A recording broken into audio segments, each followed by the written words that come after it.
नमस्कार दोस्तों, मेरा नाम डॉक्टर देवाशीष चंदा है। मैं एक जॉइंट रिलेटेड सर्जरीज का सर्जन हूँ।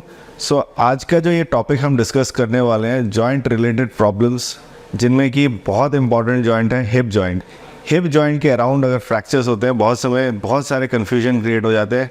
एक इमरजेंसी जैसी सिचुएशन बन जाती है जिसमें कि सर्जरी करनी है और जल्दी करनी है, और उस समय बहुत सारे डाउट्स पेशेंट्स के दिमागों में आते हैं। जब डाउट आते हैं तो डाउट को क्लियर करने की कोशिश करते हैं, और बहुत सारा कंफ्यूजिंग डेटा और कंफ्यूजिंग चीज़ें जो है इंटरनेट पर लिखी हुई हैं, जिसके कारण लोग बहुत समय गलत डिसीजन ले लेते हैं।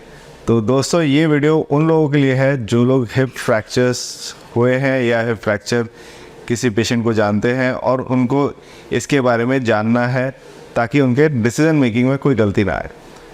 तो हिप फ्रैक्चर क्यों हमारे लिए बहुत इंपॉर्टेंट है? देखिए दोस्तों, हिप का जो फ्रैक्चर है, चाहे वो इंट्रा आर्टिकुलर मतलब कि जॉइंट के कैप्सूल के अंदर फ्रैक्चर हो या जॉइंट के कैप्सूल के बाहर हो, उसे हिप फ्रैक्चर या अराउंड द हिप फ्रैक्चर्स बोला जाता है।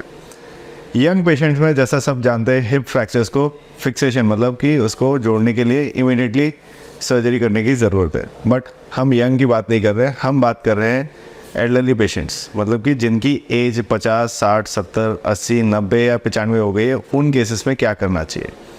तो बहुत इंपॉर्टेंट है हम जानें कि हिप फ्रैक्चर्स में क्या क्या चीज़ें हमें पॉसिबल है। देखिए, जब एज बढ़ जाती है, 50, 60 या 65 के ऊपर की एज होती है, या सीवियर ऑस्टियोपोरोसिस मतलब हड्डियाँ बहुत नरम होती है, उन केसेस में फ्रैक्चर का ट्रीटमेंट कम्प्लीटली डिफरेंट होता है as compared to young patients जिनकी एज 60 या 50 से कम है। मेरे जो वीडियो है ये उन लोगों के लिए है जिनका एज जो है 60-65 के अबव है। अब हिप फ्रैक्चर हो गया है। कभी कभी 80-90 के पेशेंट्स फ्रैक्चर होते हैं और लोग डिसाइड करते हैं कि अब तो इनकी बहुत एज हो गई है, क्या इनके लिए सर्जरी सूटेबल है भी कि नहीं। तो मैंने ये टाइम क्या है, हम डिसीजन लेते हैं कि सर्जरी ना करें। देखिए, मैं ये कन्फ्यूजन कम्प्लीटली हटा देता हूँ। Hip fracture in any as, मतलब कि वो चाहे बच्चों में हो, यंग एडल्ट में हो या एल्डरली, सुपर एल्डरली मतलब कि 80-90 वाले पेशेंट्स में हो, हिप फ्रैक्चर्स में हमेशा और हमेशा सर्जरी ही होनी है। सर्जरी क्या होनी है उस पर डिसाइड करना है। क्यों सर्जरी होनी है वो भी मैं आपको बताता हूँ। पहली चीज़, अगर सर्जरी नहीं हुई, चाहे वो यंग या बच्चों में हो, हिप के फ्रैक्चर्स इतने प्रिकैरियस होते हैं, मतलब कि इतने गड़बड़ वाले होते हैं कि जुड़ते नहीं हैं। अगर वो जुड़ा नहीं तो हिप रिप्लेसमेंट में पहुंच जाएगा। तो आपको बहुत इंपॉर्टेंट है कि सर्जरी यंग पेशेंट में फटाफट करनी है। Now coming to elderly patient, मतलब कि जिनकी एज 60-65 और 80-90 ईयर्स की है, एवं 100 ईयर्स की भी है। क्यों फ्रैक्चर के लिए सर्जरी ज़रूरी है? देखिए, फिक्सेशन सर्जरीज मतलब कि जोड़ने की सर्जरीज कुछ जगह पे हम लोग करते हैं, हर एज ग्रुप में भी। उन केसेस में जोड़ना ज़रूरी इसलिए है क्योंकि हम चाहते हैं कि एल्डरली जो बुजुर्ग लोग हैं वो चलना शुरू कर दें इमीडिएटली। मतलब कि आपका फ्रैक्चर हुआ और अगले दिन से आप चलना फिरना शुरू कर दें, तो क्या होता है कि आपकी बॉडी में होने वाले कॉम्प्लिकेशंस ऑफ फ्रैक्चर नहीं होने वाले। क्या क्या कॉम्प्लिकेशंस है? हिप फ्रैक्चर के बाद अगर आप बेड रिडन हो गए, चल नहीं पाएंगे, तो आपको बेड सोर्स लगने लग जाएंगे। ठीक है, बेड सोर्स को बचाने के लिए टर्न कर नहीं पाएंगे, पेन हो रहा है। उसके अलावा अगर आप बेड पे ही लेटे रहेंगे तो आपको निमोनिया, चेस्ट में कॉम्प्लिकेशन, कफ जमा हो जाना, जिसके कारण बहुत सारे अलग कॉम्प्लिकेशन चेस्ट की शुरू हो जाएगी। जब आप चलेंगे नहीं तो आपका ब्लड जो है वो गाढ़ा होने लगेगा, जिसके कारण डीप वेन थ्रोम्बोसिस मतलब कि पैरों में क्लॉट बनेंगे। वो क्लॉट लंग्स में जाके अगेन लंग्स के एयर सर्कुलेशन को रोक देंगे। तो ये सारे कारण हैं जिनमें कि अगर हम सर्जरी ना करें तो इनमें चांसेस ऑफ कुछ भी ख़राब होने का बहुत ज़्यादा है। एक स्टडी के हिसाब से ऐसा भी देखा गया है कि मॉर्टेलिटी रेट मतलब पेशेंट की जान को खतरा आफ्टर हिप फ्रैक्चर, सिर्फ फ्रैक्चर होने के कारण करीब 30 से 40% है। मतलब कि 30 से 40% पेशेंट्स पहले 3 महीने में ही उनके हिप फ्रैक्चर के कारण उनकी जान जा सकती है। बाकी 60% पेशेंट्स में ये सारी कॉम्प्लिकेशन, जैसे चेस्ट की कॉम्प्लिकेशंस हो गई, क्लॉटिंग की कॉम्प्लिकेशंस हो गई, या बेड सोर लगने के चांसेस होते हैं। कोई भी पेशेंट ऐसा नहीं जाने वाला जिनको बिना कॉम्प्लिकेशन के वो निकल जाए। सेकेंड, वो चलना फिरना कभी भी नहीं कर पाएंगे। लिम्ब एंड डिस्क्रिपेंसी मतलब पैर बहुत ज़्यादा बड़ा छोटा हो जाएगा, जिससे चलने में आगे भी दिक्कत आने वाली है। तो इन सब चीज़ों को देख के ये चीज़ अब एक जनरल नोशन है कि अगर आपका हिप के अराउंड कोई भी फ्रैक्चर है, चाहे वो इंट्रा आर्टिकुलर मतलब हिप के जॉइंट के अंदर फ्रैक्चर हो या हिप के कैप्सूल के बाहर फ्रैक्चर हो, उनमें सर्जरी की ज़रूरत है। कौन सी सर्जरी करनी है मैं आपको एकदम सिंपल उसमें बताता हूँ। अगर 60-65 के ऊपर है, एक्स्ट्रा आर्टिकुलर मतलब कि कैप्सूल के बाहर की फ्रैक्चर है, हिप के कैप्सूल के बाहर फ्रैक्चर हुआ है, इंटरट्रोकेंट्रिक फ्रैक्चर या सबट्रोकेंट्रिक फ्रैक्चर्स जो होते हैं उनमें हम लोग एक नेल डाल के या DHS बोल के एक प्लेट डाल के इसकी सर्जरी करते हैं। जो भी सर्जन आपका है वो जो सर्जरी बताता है वो कर सकते हैं। अगर कोई कहता है कि नहीं जी हम प्लेट के साथ कंफर्टेबल है तो हाँ हो सकता है उन्हीं के साथ चाहिए। अगर वो कहते हैं कि नहीं जी हम रॉड डालेंगे, रॉड से PFN या PFN के जो नए वर्जन हैं उनके साथ जाएंगे, प्रॉक्सिमल फ्यूमरल नेल जिसे हम कहते हैं, तो हाँ ओके है, मगर उन्हें उनके कंफर्ट जोन के साथ यूज़ करने दीजिए। बहुत समय क्या होता है कि हम इंटरनेट सर्च करते हैं, बेस्ट आंसर ढूंढते हैं कि जी बेस्ट आंसर PFN है, और हम हमारे सर्जन को बोलते हैं जी हमें PFN करना है। अब हमारा सर्जन पुराने स्कूल का है जिसने DHS या प्लेटिंग से ही उसको फिक्स किया होता है, वो भी बहुत अच्छा इम्प्लांट था, वो फेल इसलिए नहीं, वो बंद इसलिए नहीं हुआ है क्योंकि वो ख़राब है, वो इसलिए क्योंकि अच्छे और अच्छे इम्प्लांट्स आ गए। सो आपका सर्जन जिससे कंफर्टेबल है उसी से करने दीजिए, ठीक है। बहुत समय पेशेंट नेट पढ़ के, मैंने रूरल एरियाज़ में देखा है या Tier 2 सिटीज़ में देखा है कि वो कंसल्ट करते हैं किसी अपने जान पहचान के डॉक्टर को, जैसे दिल्ली मुंबई में फ़ोन करके कंसल्ट लिया, उन्होंने बोला कि हाँ जी इसमें ये नेल होने चाहिए। अब ये नेल वो उनसे करवाने के लिए कहते हैं जिसका हो सकता है उनको बहुत ज़्यादा एक्सपीरियंस ना हो, तो डॉक्टर या सर्जन पे प्रेशर ना डालें, उनको डिसाइड करने दीजिए कौन सा करें। प्लेटिंग करनी है, प्लेटिंग भी वैलिड सॉल्यूशन है, और नेलिंग भी, दोनों में ही रिजल्ट अच्छे हैं अगर आपका सर्जन उसके साथ फुली कस्टम्ड है, ठीक है। दोनों में ही पेशेंट को नेक्स्ट डे मतलब कि सर्जरी करके अगले दिन चला फिरा सकते हैं, एक में वजन डाल के चलने भी दे सकते हैं, एक में बिना वजन के चलने के लिए देंगे, ठीक है।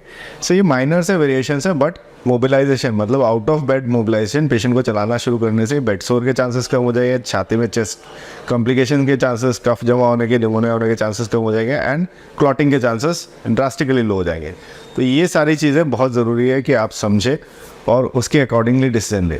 अब नेक्स्ट कैटेगरी आता है कैप्सूल के अंदर, मतलब हिप के इंट्रा आर्टिकुलर फ्रैक्चर या नेक ऑफ फीमर फ्रैक्चर जैसे हम कहते हैं, उनमें क्या करना है। देखिए इसमें भी एक बहुत बड़ा कन्फ्यूजन क्रिएट हो जाता है लोगों को कि हमें कौन सा इम्प्लांट लगाना है, क्या करना है, क्या नहीं करना है। तो मैं एकदम आपका कन्फ्यूजन हटा देता हूँ कि अगर हमारा पेशेंट 60 एंड अबव है और उसकी डेली एक्टिविटीज़ मतलब कि वो अपने सारे काम खुद करता है, मार्केट जाता है, शॉपिंग खुद करता है, अपनी हर एक एक्टिविटी खुद कर रहा है, अगर 60 के ऊपर एज का पेशेंट है, और कम्युनिटी मोबिलिटी में कोई दिक्कत नहीं आती, कम्युनिटी में सारे काम खुद कर सकता है, तो उनमें टोटल हिप रिप्लेसमेंट की ज़रूरत होती है। टोटल मतलब कि एस्टेबुलम कप मतलब जो ऊपर वाला रूफ है और एज वेल एज बॉल दोनों को बदलने की ज़रूरत होती है, क्योंकि इस सर्जरी के बाद हो सकता है उनकी लाइफ 30-40 साल चले, तो हम ऐसा इम्प्लांट लगाए जिससे उनको सर्जरी की दोबारा कभी नौबत ना आए, ठीक है। अब कुछ लोग पूछते हैं कि हमें हेमी या हाफ हिप सिर्फ बॉल बदलने से काम चल जाएगा। हाँ चल जाएगा बॉल बदलने से, जिनकी एज एक्सपेक्टेशन मतलब मुझे लगता है कि उनकी शायद लाइफ जो है वो 5-10 साल से ज़्यादा नहीं होगी। जैसे कोई 90-95 ईयर्स के हैं जिनका ये नेक ऑफ फीमर फ्रैक्चर हुआ है और उनकी वैसे भी जनरल कंडीशन ख़राब थी, वो अपने घर की एक्टिविटीज़ जैसे बाथरूम जाना, वॉशरूम जाना, खाना उठ के जाके डाइनिंग टेबल पे खाना, वो खा सकते हैं। ऐसे लोगों के लिए पार्शियल हिप रिप्लेसमेंट या हेमी हिप रिप्लेसमेंट ही सफिशिएंट है, ठीक है। तो कन्फ्यूजन एकदम दूर कर दिया। जो एक्टिविटी बहुत ज़्यादा करते हैं, सारी एक्टिविटीज़ कर रहे हैं, उनमें टोटल हिप रिप्लेसमेंट की ज़रूरत है, और जिसमें उनको अपने घर की एक्टिविटीज़ सिर्फ करनी है और उनकी लाइफ एक्सपेक्टेंसी जैसे हमारे उनका मेडिकल इश्यूज़ है, बहुत सारी चीज़ें जिनसे उनकी लाइफ एक्सपेक्टेंसी 5 से 10 साल के करीब है, तो सिर्फ आप हेमी हिप रिप्लेसमेंट या पार्शियल हिप रिप्लेसमेंट करा दें, ठीक है। इम्प्लांट कौन सा लगाना है, अगेन आप अपने डॉक्टर के साथ बात करें। अच्छे इम्प्लांट्स भी अवेलेबल है, uncemented, cemented, depending upon patient की बोन स्टॉक। अगर बोन बहुत स्ट्रॉन्ग है तो अनसीमेंटेड इम्प्लांट्स यूज़ करते हैं, बोन बहुत सॉफ्ट है, नरम है, तो हम उसके साथ सीमेंट को यूज़ करते हैं। तो ये डिसीजन जो है आपको अपने सर्जन को ऑन टेबल लेने दीजिए, बोले कि आप अंदर जाके जैसा आपको ठीक लगे वैसा ही आप डिसाइड करें। बहुत समय पेशेंट्स क्या होता है कि फोर्स करते हैं कि मैं फलाना सुन के आया या मेरे फलाना रिश्तेदार ने ऐसा बोला है, यही करिए डॉक्टर साहब। तो अगर जब आप डॉक्टर के ऊपर ज़बरदस्ती का प्रेशर डालने जाए, सोचे मैं अनसीमेंटेड के लिए गया हूँ, अंदर अनसीमेंटेड ही करना है, आपने बोला अनसीमेंटेड करना है, पर हड्डी इतनी नरम है कि उसको बिना सीमेंट के मैं रोक नहीं सकता हूँ। इम्प्लांट जो है वो लूज बोन के अंदर, सोचिए खोखली हड्डी जैसे होती है, जैसे दीमक खाई लकड़ी है, उसमें आपको पेच कसना है। अगर आप पेच के साथ में सीमेंट डाल के पेच कस देंगे तो पेच कभी नहीं निकलेगा, मगर अगर आप उसमें बिना उसका मोटा पेच भी डाल देते हैं तब भी हो सकता है वो कुछ ज़रूर लूज आउट हो जाए। तो ये डिसीजन जो है डॉक्टर को ऑन टेबल लेने की ज़रूरत होती है, और इस पर मुझे लगता है कि आपको पूरी तरह से खुला छोड़ देना चाहिए। डॉक्टर साहब आपको जो ठीक लगे वो ऑन टेबल करिए, क्योंकि मैंने बहुत समय ये देखा है कि पेशेंट ने फलाना किसी डॉक्टर से बात की या उनके किसी रिश्तेदार से बात की और उन्होंने बोला कि नहीं जी सीमेंट बिल्कुल नहीं लगाना, सीमेंट कॉम्प्लिकेशंस होते हैं, सीमेंट के कारण ये हो जाएगा वो हो जाएगा। देखिए होने का तो बहुत सारी चीज़ें हो सकती है, मगर आप ये समझे कि आप अगर लिबर्टी नहीं देंगे तो आप खुद अपने हाथ से अपने पेशेंट की ख़राब करा दे सकते हैं। तो इसलिए मुझे लगता है कि इन डिसीजंस को डॉक्टर के ऊपर छोड़ दीजिए। और सर्जरी होनी है, हिप फ्रैक्चर में सर्जरी होनी है, आपकी एज जो मर्जी हो। बहुत सारे लोग आके मुझे कहते हैं कि जैसे पेशेंट की एज 80, 90 या 95, 100 के करीब है और वो अपने बेड से जस्ट खड़े होके वॉशरूम जाते हैं और बेड पर लेट जाते हैं, क्या इनके इस एज में सर्जरी सक्सेसफुल होगी? जी सक्सेसफुल होगी, अगर आपके यहाँ पे सारी चीज़ें मतलब अवेलेबल है।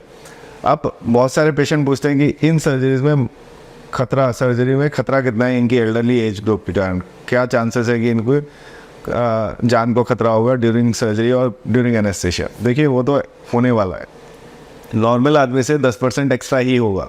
हाई रिस्क कंसेंट होगा, हाई रिस्क आएगा ही आएगा, आप उसे रोक नहीं सकते। मगर आप अगर इस कंसेंट में रहे कि हाँ, कंसर्न आपका ये रहे कि मैं बिना रिस्क के सर्जरी कराने वाला हूँ, तो नहीं होने वाला है। और रिस्क है इसलिए मैं नहीं कराने वाला हूँ, तो रिस्क होने के कारण नहीं अगर कराएंगे तो मैं आपको समझा रहा हूँ कि मॉर्टेलिटी रेट, मतलब कि जान को खतरा ना करने से उससे भी ज़्यादा है कि अगर आप पड़े रहेंगे बेड सोर्स, विद इन 4-5 दिन बेड सोर्स बन गए। अब आप बेड सोर्स नहीं हील हो रहे, बेड सोर्स के कारण इन्फेक्शन पेल्विस बोन तक चला जाता है, इवन उसके अंदर भी चला जाता है। छाती में कफ जमा हो जाने के कारण, क्योंकि आप उनको घुमा नहीं सकते, उठा के बैठा नहीं सकते, टर्न नहीं करा सकते, कफ जमा हो जाने लगता है, जिससे निमोनिया होके अदर कॉम्प्लिकेशन स्टार्ट हो जाती है। क्योंकि वो मूव नहीं कर रहे, क्लॉट बन के छाती में क्लॉट अटक जाते हैं और उनसे 100% चांसेस है कि जान चली जाए। तो ऐसी चीज़ों के साथ आपके पास, मैं समझ रहा हूँ कि एक तरफ खाई है और एक तरफ कुआं है, मगर आपको डिसीजन उसी हिसाब से सोच के लेना है। अगर आप ये डिसीजन लेते हैं कि नहीं मेरे को नई सर्जरी करानी है, तो आप ये समझिए कि आपने उनके रिस्क फैक्टर्स दूसरी चीज़ों के बढ़ा दिए। और ये रिस्क फैक्टर बहुत समय जो है इस पर डिसीजन लेना डिफ़िकल्ट होता है, क्योंकि आपको 1 या 2 दिन के अंदर ही डिसीजन लेने की ज़रूरत होती है। मुझे लगता है इसके लिए सबसे ज़रूरी है आप अपने डॉक्टर से बात करें, डॉक्टर से कंफर्टेबल हो और उनके साथ खुल के बात करें, ठीक है? तो मुझे नहीं लगता कि मैंने आज तक किसी पेशेंट से खुल के बात करी हो और उसके बाद उनको समझ में ना आया हो। मैं पूरी कोशिश करता हूँ समझाने की, इसलिए आपके लिए एडवाइस है कि प्लीज़ अपने डॉक्टर से बात करें, ठीक है? इसके बाद भी बहुत सारे फ्रैक्चर से रिलेटेड आपके सवाल या जवाब होंगे। अगर आपको लगता है कि ये वीडियो आपको अच्छा लगा तो डू लाइक एंड शेयर, और अपने सवाल ज़रूर पूछें, मैं इनके आंसर ज़रूर करूँगा। मैं ट्राई करूँगा जितना हो सके आपको कंफर्टेबल बना सकूँ। Thanks for watching this video.